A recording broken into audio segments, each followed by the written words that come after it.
Do this anymore. I cannot do this anymore. I am going back to my country.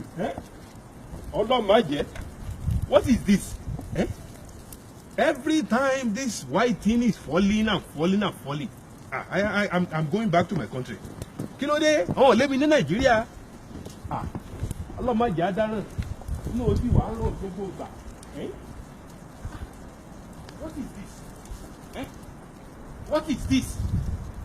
Is this what somebody will be facing every time in this country, and you want to come to America and be like this? You cannot drive, you cannot walk anywhere. I am not going.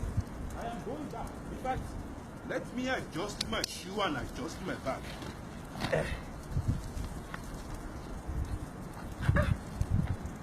Every one of you that every time you're saying you want to come to America, you have no idea what you are coming to do. Me, I am going back to Nigeria. Have you seen my bag?